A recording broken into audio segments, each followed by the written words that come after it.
I know this is a bit of a different video than what I usually do, and I also wanted to apologize for not being as active on here, but yeah, I'm in college now.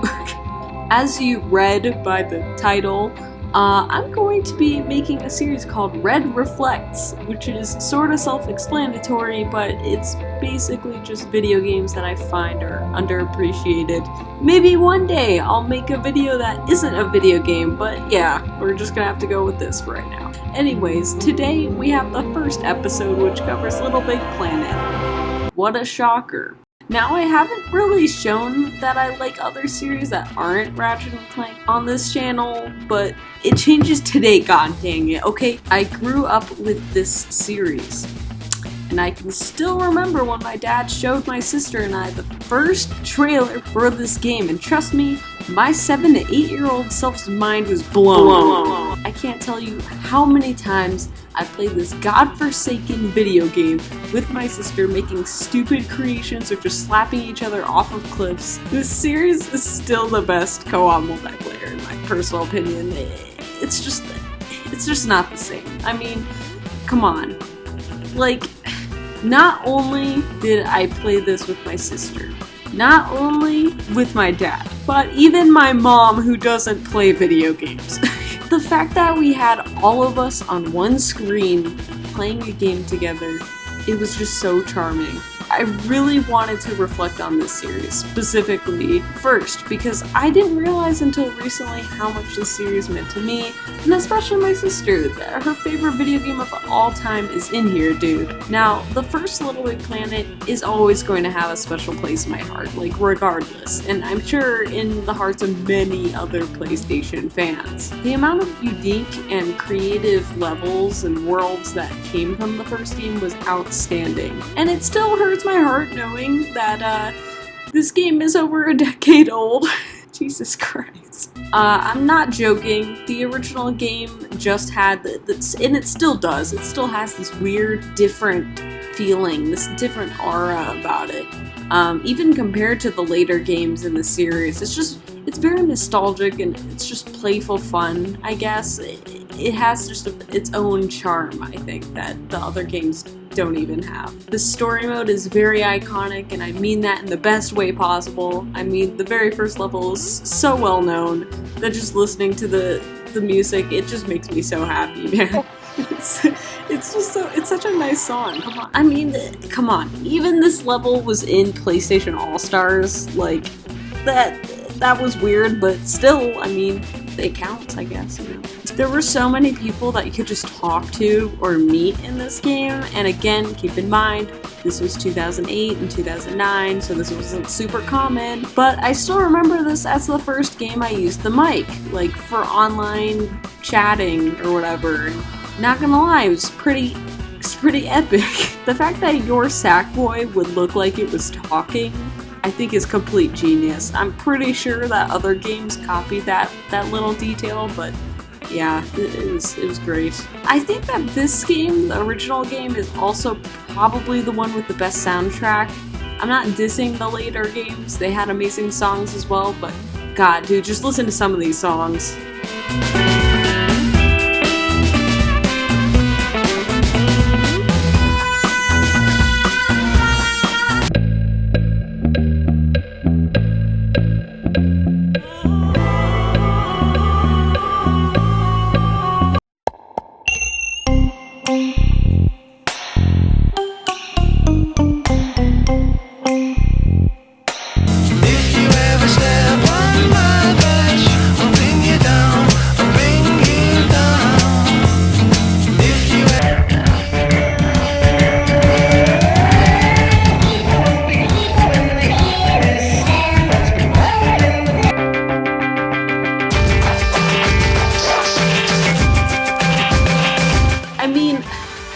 Wake up every goddamn day to this song as my alarm.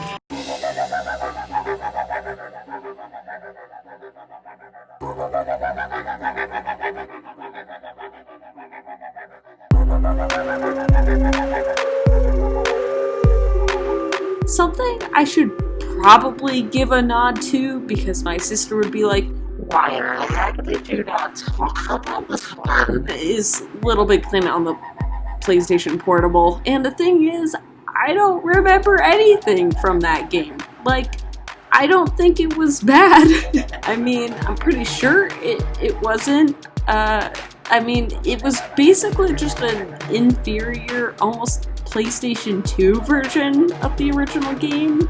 The completely different story and levels. Seriously, I don't remember it that well. I definitely remember playing it a bit, but I think that my sister played it more and would have more to say about this, because all I can really add is just like, look at this, okay? This is the first Little Big Planet to have the Nathan Drake costume, and just freaking look at it, okay? It's so different from the other games. It actually hurts my eyes. Get out. Get the frick out.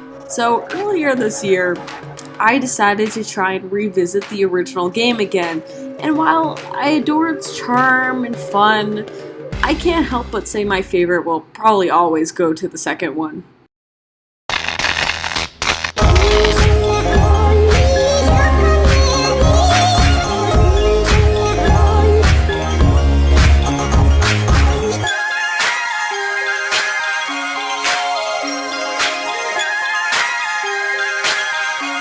That teaser.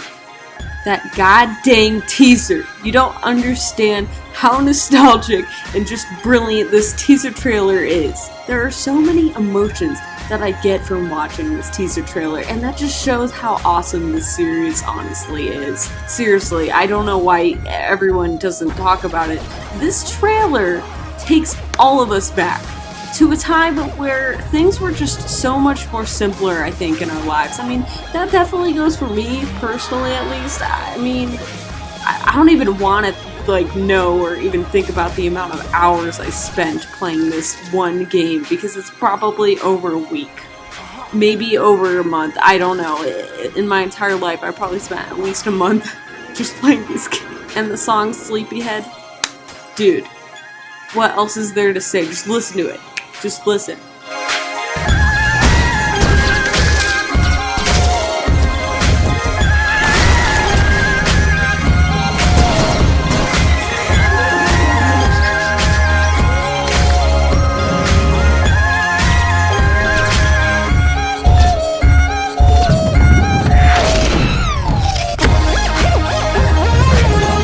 Also, no, I'm not going to talk about Sackboy's prehistoric moves. That was basically DLC to make people buy the move, and even though we do have it, I don't remember or care about it, so don't ask.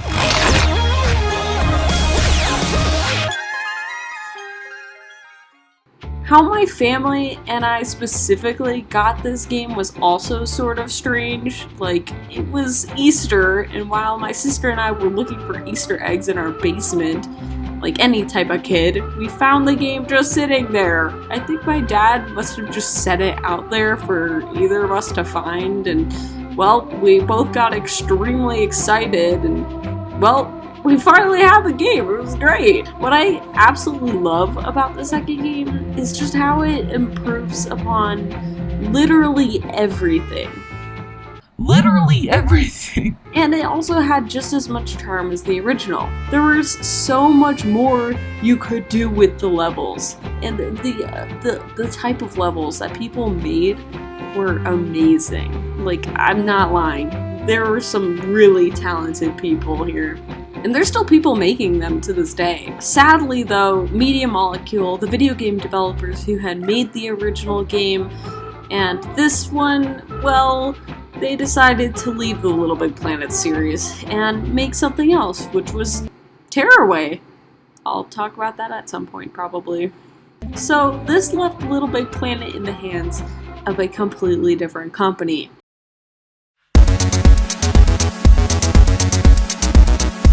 The next game in the series was Little Big Planet PS Vita.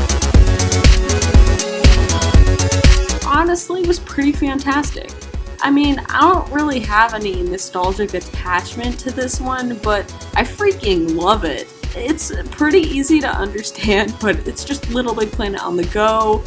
But this time it was done really well. It was basically like having the second Little Big Planet game on the go.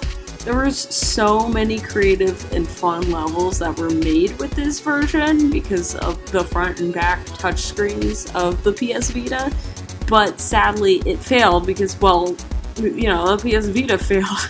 Which, again, it sucks because this was genuinely really cool and the amount of potential here was insane. I don't have a great transition to LittleBigPlanet Karting, but LittleBigPlanet Karting! Now this one is a weird one. I mean, the potential is definitely here, but man, it was just too forgettable. You see, with the previous LittleBigPlanet games, excluding the Vita game, I played them all with a bunch of my friends in real life, and we all had a blast, and even if I wasn't playing it with them, I was playing it by myself, or again, with my sister. This game, though, sadly, there isn't much to say. I found it to be mediocre, and sadly, it was pretty forgettable compared to the previous games. Even LittleBigPlanet on the PSP. I'm not joking here, guys. It didn't help that making or creating things was way more difficult in this game compared to the previous entries. Probably because it was, you know, a kart racing game. Like, goddamn. If there's one thing I will give it, though, it's the music. Like, it's not nearly on the same tier as the first two games, but wow, this game does have some awesome music. I replayed it a little bit a few months ago with my sister, and again, the music was really good. It was like the only thing that stuck out to me that was pretty good. Speaking of good music, we don't get that in this game. Run Sackboy Run! So, Run Sackboy Run is by far the worst of the LittleBigPlanet games, which should be obvious considering how it's a freaking mobile game. Like, okay, but why? Like, why? It's an endless runner that has Sackboy running away from the Negativitron from the second game, you know, who's the main villain. And you know what? Why am I talking about this? Like, who even cares about? But now we're here. The year is, I think, 2014. Young Red is excited for a new Ratchet and Clank and Uncharted game. Then we get an announcement for, oh god damn it. Yeah, so this game was pretty bad. And the last time I revisited it, which was back in 2017, maybe even 2018 if I'm being generous, my god. There was just so many issues, especially at the startup. The servers didn't work, the online multiplayer and glitches were all still pretty bad, even in 2018, as far as I remember. I'm sure that they fixed it now, like I'm sure that the game is fine now, but man, was my sister and I pretty disappointed. Like, which sucked because there were some good elements in this game, like new mechanics, new types of gadgets and weapons, you know? And holy crap, look at all those layers. I'm not going to defend the people at Sumo Digital, but from how it sounds, this game was tragically rushed out for holidays in 2014, which sucks because if they waited a bit of time, I think that this could have been one of the best LittleBigPlanet games. Ooh. I mean, you can tell that they were really trying, like the story mode of this game was pretty awesome, but when your save data gets deleted, which actually didn't happen to me, but did happen to my friend Not a Zip, well, that's gotta start you off on a sour note.